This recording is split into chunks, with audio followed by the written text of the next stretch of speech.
अब अगर हम बात करें सर्विस कॉस्ट की, तो वो कॉस्ट क्या है? 1,38,000 रुपीज़ का ये एग्जॉस्ट है।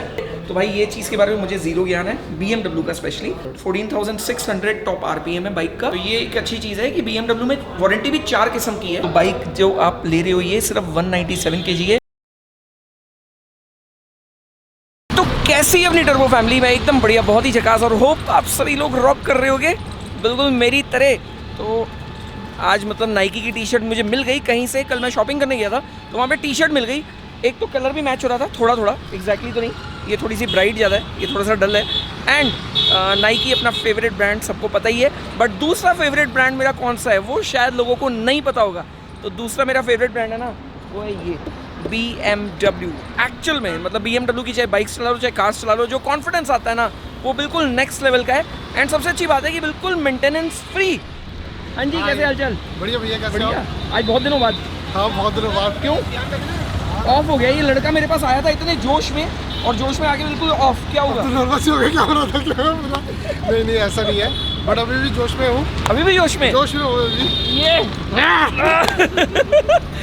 तो एक और जोश वाली लड़की है हाँ जी मुँह छुपा के हंसेगी आज ये पूरा दिन उसका एक रीज़न बताऊंगा बाद में यहाँ पे आ गए अपन ल्यूथेंस मोटर्स। अब BMW की बात चल रही है तो अंदर चलना तो बनता है BMW के शोरूम में। तो यहाँ पे बिल्कुल बेसिक बाइक्स जो BMW की स्टार्टिंग बाइक्स है, that is G310 and GS310। दोनों ही बहुत ही अमेजिंग बाइक, स्पेशली इसकी तो टेस्ट राइड भी की थी। अच्छी बाइक है, अगर किसी को एक टूरिंग वर्जन बाइक चाहिए हो और बहुत ही प्रैक्टिकल बाइक चाहिए हो तो इट्स अ ब्यूटीफुल बाइक। ये राज में देख लो भाई, पूरा देख लो, अच्छा लग रहा हूँ ना मैं? इसको आज प्रॉब्लम होने लग गई मुझे देख के, पता नहीं क्यों। क्या हो गया भाई?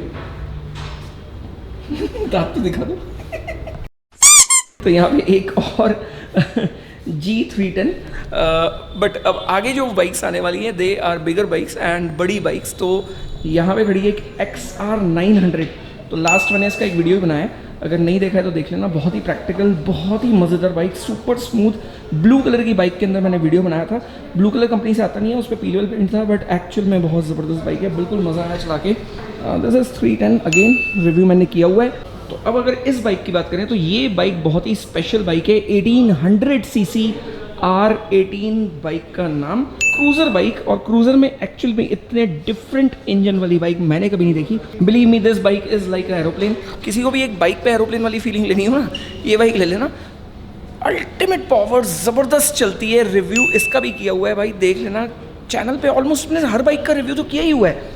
अब अगर आगे बढ़ते हैं तो दो बाइक्स यहाँ पे खड़ी हुई हैं जो एक्चुअली मॉन्स्टर बाइक्स हैं। अब ये देखो, ये दोनों बाइक ना एक साथ देखने को कम मिलती हैं। That is GS6 and this is XR। अगर डीप वीडियो चाहिए हो, मतलब जिसके अंदर कंप्लीट डिटेल हो कि दोनों में क्या फ़र्क है, और अगर आपको लेनी हो तो दोनों में से क्या लेनी चाहिए, तो मुझे नीचे कमेंट्स करके बता देना। अगर अच्छे खासे कमेंट्स आ जाएंगे तो दोनों का एक कंपैरिजन वीडियो भी बना दूंगा, जिसमें कंप्लीट एक डीप नॉलेज विद डिटेल्स कि दोनों में से अगर आपको चूज़ करनी हो तो आपको कौन सी चूज़ करनी चाहिए। बट अब यहाँ पे आ गए अपन S1000 RR के लिए। तो S1000 RR बाई चांस की बात है कि आज है नहीं यहाँ पे, आज अवेलेबल नहीं है। तो वैसे भी डेमो पीस तो होता ही नहीं हमारे पास, कभी कभार होता है हमारे पास, बट अभी के लिए हमारे पास अवेलेबल, अभी के लिए नहीं है। ठीक है, तो डेमो पीस यहाँ पे अवेलेबल नहीं है। S1000 RR वैसे मेरे ख्याल से मुझे लगता भी नहीं है कि ट्राई करने की ज़रूरत है। तो अभी अपन बात करेंगे उसके प्राइस की। ठीक है, कितने की पड़ती है, कौन सा वेरिएंट कितने का है, क्योंकि 3 वेरिएंट आते हैं उसमें। 3 वेरिएंट्स आते हैं। हाँ, तो तीनों वेरिएंट के प्राइस एंड उसका एग्जॉस्ट कितने का आता है और बेसिक एसेसरीज कितने की आती है, प्लस उसका सर्विस कॉस्ट क्या होती है। ठीक है, एंड उस पर वारंटी कितनी मिलती है हमें अगर हम नई बाइक लेते हैं तो, राइट। और कोई क्वेश्चन? मेरे ख्याल से तो नहीं है। ये बड़ा कंफ्यूजिंग सा लग रहा है, मतलब कंफ्यूज प्राणी, क्या क्यों कंफ्यूज हो रहा है? कोई और क्वेश्चन है दिमाग में? नहीं, आपने जो पूछा बिल्कुल सही है, काफी है इतना, बहुत है। और कुछ तो नहीं पूछना?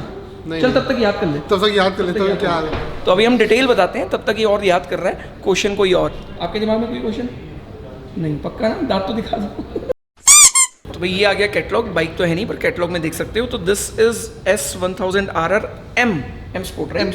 M sport. So this is M sport. ये एक स्पेशल वेरिएंट है जिसमें कलर ये वाला आता है।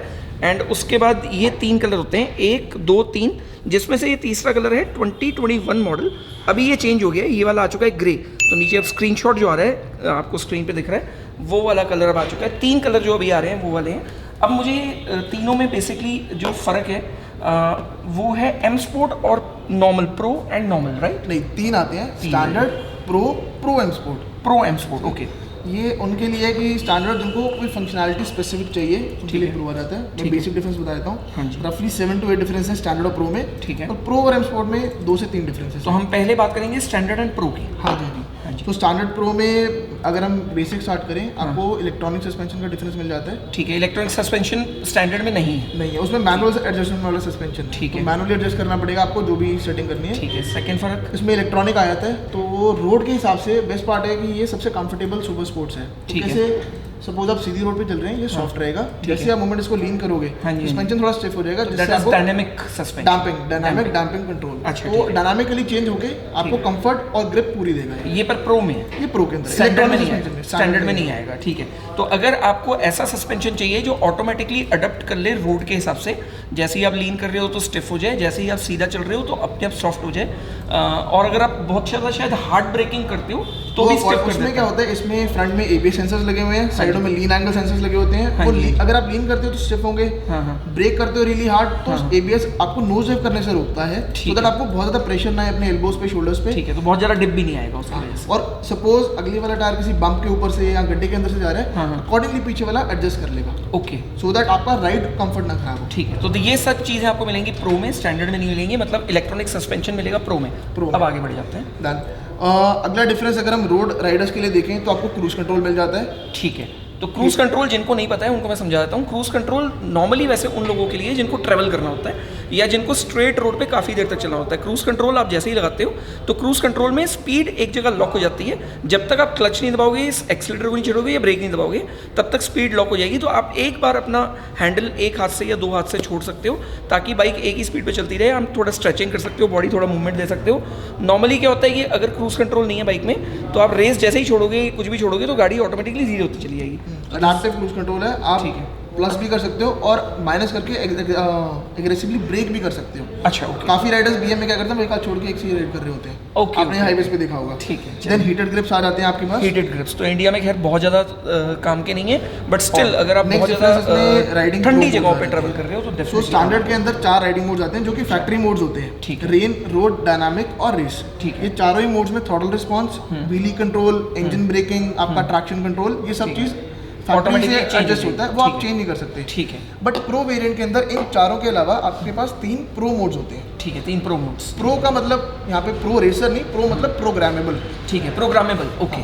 Over here also pro means programmable. आप इस बाइक को अपने हिसाब से प्रोग्राम कर सकते हो। ठीक है। जैसा मेरा राइडिंग स्टाइल है मैं उस सबसे सारी चीजें सेट कर सकता हूं। इसमें 6 अलग अलग ऑल्ट्रेशन है, 3 मोड्स हैं, race pro 1, race pro 2, race pro 3। ठीक है। एक राइडर इन तीनों मोड्स को अपने हिसाब से एडजस्ट करता है, जैसे एक ट्रैक के लिए बना लिया, एक टूरिंग के लिए बना लिया, एक सिटी के लिए बना लिया। ठीक है। इनमें 6 ऑल्ट्रेशन हैं हर मोड में, जिसमें आपका थ्रॉटल रिस्पॉन्स आता है, सेकंड आपका व्हीली कंट्रोल आता है, ट्रैक्शन कंट्रोल आता है, इंजन ब्रेकिंग आता है, डायनामिक डैम्पिंग आता है, आप डैम्पिंग अपने हिसाब से सेट कर सकते हो। अच्छा अच्छा। एंड एबीएस कंट्रोल, तो आप एबीएस को अपने हिसाब से सेटअप कर सकते हो कि आपको एबीएस इंटरवल्स क्या चाहिए। ठीक। तो इसमें रेस एबीएस वगैरह सब कुछ होता है जो कि एक राइडर, प्रो राइडर ट्रैक पे भी यूज कर सकता है। ओके। अच्छा, इसमें एक चीज और है कि क्या एबीएस हम ऑफ कर सकते हैं? इसका रियर एबीएस ऑफ हो सकता है। अच्छा, फ्रंट नहीं हो सकता। आप एबीएस से ये भी सेटअप कर सकते हो आपको रियर लिफ्ट चाहिए या नहीं चाहिए। नॉर्मली हम जब ट्रैक पे रियली एग्रेसिवली राइड करते हैं, हाँ जी हाँ जी, जब फ्रंट ब्रेकिंग हार्ड यूज करते हैं तो पीछे का जो टायर होता है वो स्विंग अप, वो आपका लिफ्ट कर जाता है। तो ये उसको भी रोक सकता है इफ यू वांट। अच्छा। अगर आपको उतना इंटेंस भी चाहिए तो उतना इंटेंसिटी से भी आपको देते हैं। ठीक है, समझ गया। ठीक है। और कोई फर्क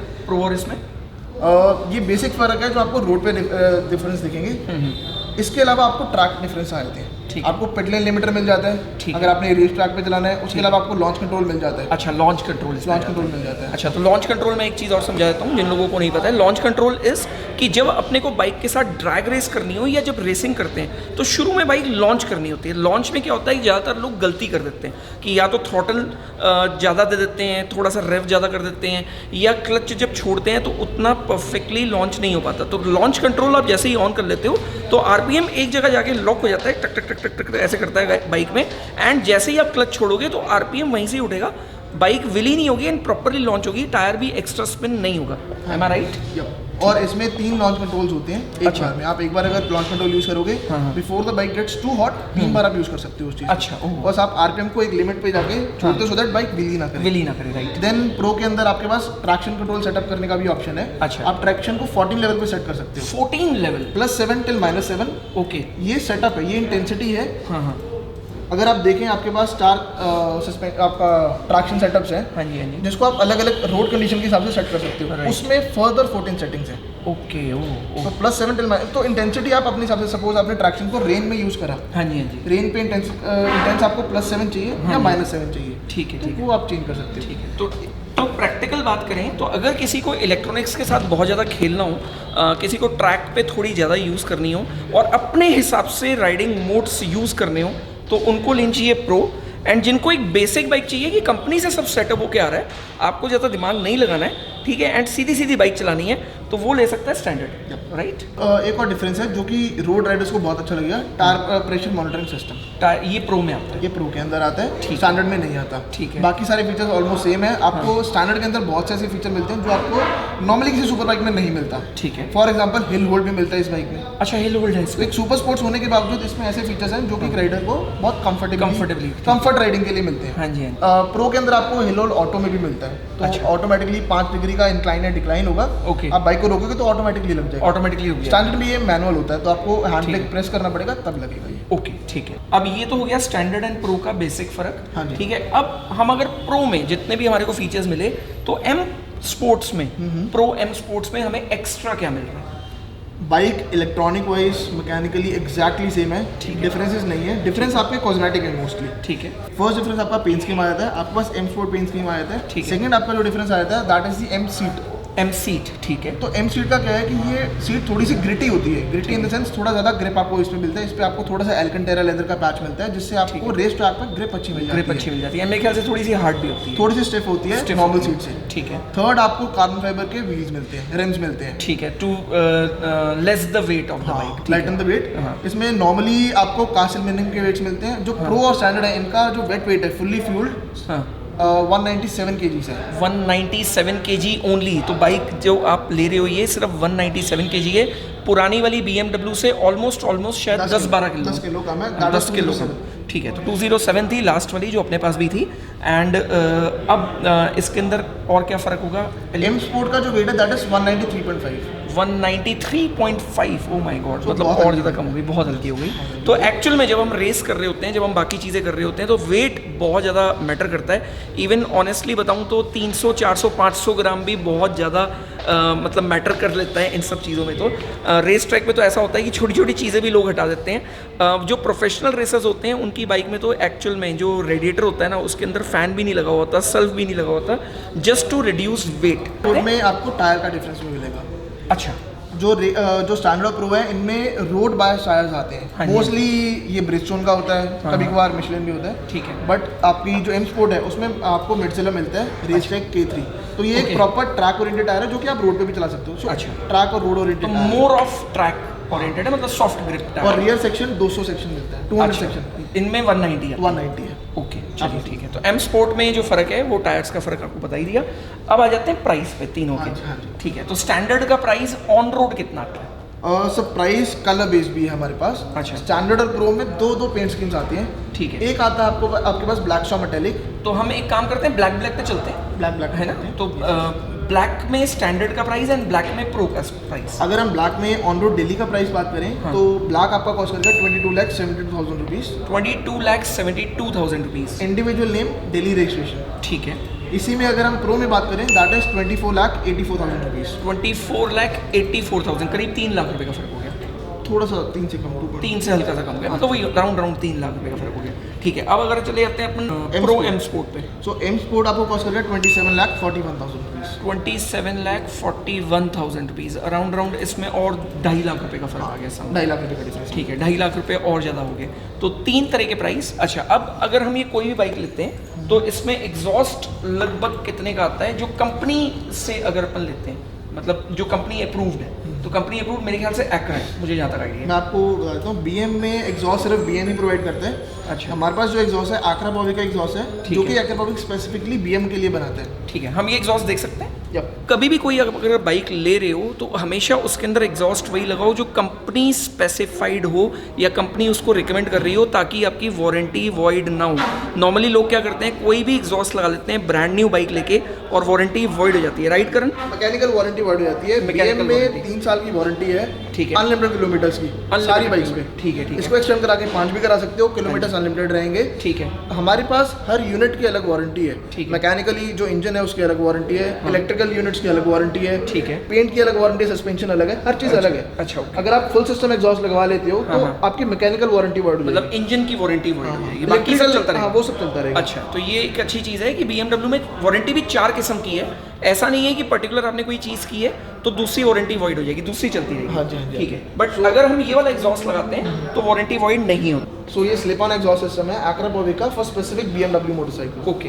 ये आपको कहीं इसका सेम रेप्लिका कहीं आपको नहीं मिलेगा। ठीक है। ये तो फुल इस पे टाइटेनियम है। बकायदा लिखा भी होता है, ये लिखा हुआ, अब दिखा दो, BM मोटरआर्ट। तो this is designed for BMW मोटरआर्ट, मतलब ये पर्टिकुलरली S1000RR के लिए बना है, बिल्कुल लाइट वेट है। एंड यहाँ पे इस पे कार्बन बना हुआ है, टाइटेनियम एग्जॉस्ट है, स्लिप ऑन है। एंड ये वाला कितना कॉस्ट करता है? 1,38,000। 1,38,000 रुपीज़ का ये एग्जॉस्ट है। और ये अगर आप कंपनी से यहीं से लगवाते हो या ये वाला पर्टिकुलर एग्जॉस्ट लगाते हो तो वारंटी वाइड नहीं होगी, बट ये लगता 1000 किलोमीटर के बाद ही होगा। हम सजेस्ट करते हैं कि आप अर्ली 1000 किलोमीटर जो है उनको बाइक को थोड़ा सा, जैसी बाइक है स्टॉक वैसे ही चलाएं, थोड़ा प्यार से रखें। हाँ हाँ ऑफ कोर्स, बट इसमें तो मेरे ख्याल से 1000 किलोमीटर तक आरपीएम भी लॉक आपका 8500 आरपीएम पे लॉक होता है। एंड टॉप वैसे आरपीएम 14,000 है इसका। 14,600। 14,600 टॉप आरपीएम है बाइक का, अगर अपन पीक आरपीएम पे लेके जाते हैं। बट नॉर्मली फर्स्ट सर्विस तक इनका आरपीएम वैसे भी लॉक्ड होता है, तो अब बहुत ज़्यादा तो खैर वैसे भी मतलब ब्रूटैलिटी उसके साथ दिखा नहीं पाओगे। बट 1000 किलोमीटर वैसे प्रैक्टिकल बात है कि ये थोड़ा आराम से चलाना चाहिए, ताकि बाइक में अगर कोई भी प्रॉब्लम हो तो एटलीस्ट एनालाइज हो जाए टाइम पे एंड फिक्स हो जाए, ज़्यादा कोई नुकसान ना हो एटलीस्ट। तो अब मैं इस बाइक के साइड में खड़ा हूँ, तो क्या ये वाली बाइक अपन ले रहे हैं? नहीं गाइस, ये वाली बाइक अपन नहीं ले रहे। हाँ, बट मेरी ये लिस्ट में थी। So this is inline 4 1000 CC 160 bhp, right? 161। अरे यार क्या बात है, 165 bhp। चलो नॉलेज ठीक है अपनी, अभी तक तो ठीक है अपन, कोई दिक्कत नहीं है। तो Arnie is coming back soon with all the bikes and hyper mode on है अभी और फुल ऑन है। तो इसकी आवाज़ और S1000RR की आवाज़ ऑलमोस्ट सेम होती है ना स्टॉक बाइक में। तो एक काम करते हैं, S1000RR बाई चांस के पास यहाँ नहीं है तो इसकी आवाज़ सुना देते हैं। पहले आवाज़ सुन लो, उसके बाद एक बहुत इंपॉर्टेंट चीज़ बताऊंगा कि बाइक अगर आप परचेज कर लेते हो तो उसकी सर्विस कॉस्ट क्या आने वाली है, सर्विस इंटरवल क्या होने वाला है। तो गाइज अब करते हैं इसको स्टार्ट एंड ये फुल स्टार्ट एंड एक बार इसको नॉर्मल हो जाने देते हैं, उसके बाद इसका एक बार रिव सुनाते हैं। तो गाइज ये हो गया, अभी नॉर्मल टेम्परेचर पे आ गई है एंड अब देखो ये अब रेविंग दे रहा हूँ। ओह यहाँ से सुनो, पीछे मत आओ।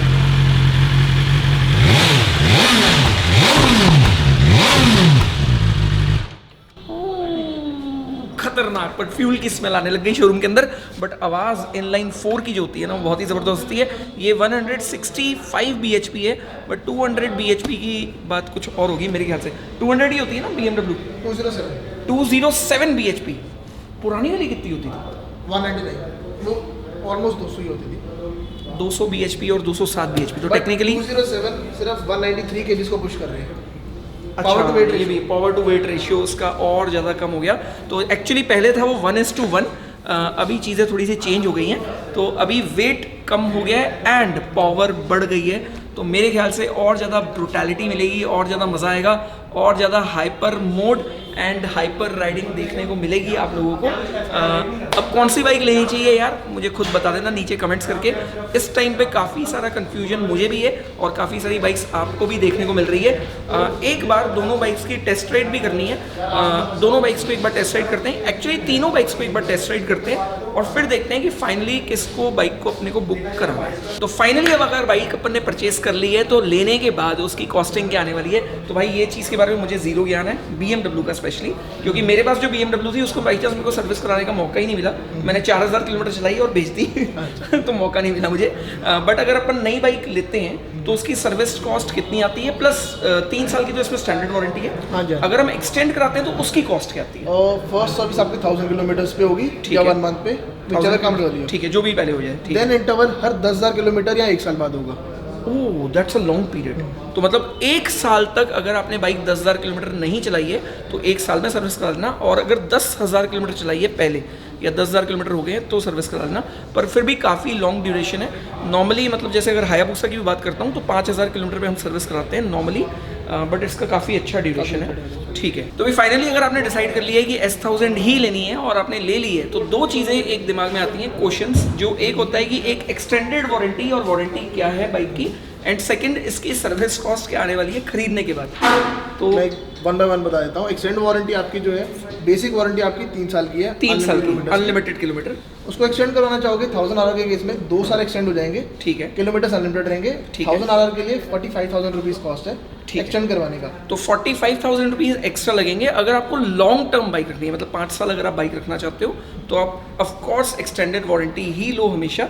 अगर आपने थोड़े टाइम चलानी है मेरी तरह और बेच देनी है तो 3 साल की तो आती है ऑफ कोर्स। एंड इसके अलावा अब जो दूसरा क्वेश्चन आता है कि अपन जब सर्विस पे बाइक लेके आते हैं तो उस पे कितने पैसे लगने वाले हैं? सो फर्स्ट सर्विस आपकी 1000 किलोमीटर्स पे है। ठीक है, या 1 मंथ व्हिचएवर कम्स 1 मंथ। ठीक है, दोनों में से जो भी पहले हो जाए। देन एवरी 10,000 और 1 year. Oh that's a long thing. तो भाई 10,000 किलोमीटर काफ़ी लंबा ड्यूरेशन है। नॉर्मली अगर मैं हायाबुसा की भी बात करूँ, मेरे पास है, मुझे 5,000 पे उसको सर्विस करानी पड़ती है, तो 10,000 एक अच्छा खासा ड्यूरेशन आ गया। ठीक है, फर्स्ट सर्विस की आपकी कॉस्ट आएगी रफली 10 to 11K के बीच में, 10 to 11,000 रुपीज़। ठीक है, कोई बहुत ज़्यादा नहीं है। एंड देन आपकी जो सर्विस होगी, ईयरली सर्विस होगी, that will cost you around 15,000-16,000 rupees. अच्छा बस, तो भाई हर 10,000 किलोमीटर पे अराउंड आपको करीब 15,000 रुपये सर्विस कॉस्ट आएगी। ये बेसिक सर्विस कॉस्ट है मेरे ख्याल से। इसके अलावा जो भी पार्ट्स अगर एक्स्ट्रा लगते हैं, जो वेयर एंड टेयर होता है, वो ऑफ कोर्स एज पर आपके यूजेज के ऊपर है, जैसे अपन यूज़ करना चाहें। तो नॉर्मली जैसे मेरे जैसा बंदा होता है वो हर 2-3 हज़ार पे ब्रेक पैड खत्म कर देता है, क्योंकि इतनी ब्रूटल बाइक चला रहा होता है कि ब्रेक बहुत ज़्यादा यूज़ होते हैं। बट हाँ, अगर आप नॉर्मल चलाओगे, नॉर्मल तरीके से चलाओगे, तो मेरे ख्याल से 10-15 हज़ार भी काफ़ी लोगों के ब्रेक पैड्स चल जाते हैं। तो डिपेंड ऑन द यूजेज। तो होपफुली आपको ये वीडियो बिल्कुल पसंद आ गया हो। बाइक अगर यहाँ पे होती तो ऑफ कोर्स दिखा देता। बाइक बाई चांस यहाँ पे नहीं थी, बट मैंने आवाज़ बेसिक सुना दी है। रेव नोट एक एग्जॉस्ट लगा हुआ बाइक का यूट्यूब से उठा के सुना रहा हूँ, वो भी एक बार सुन लो।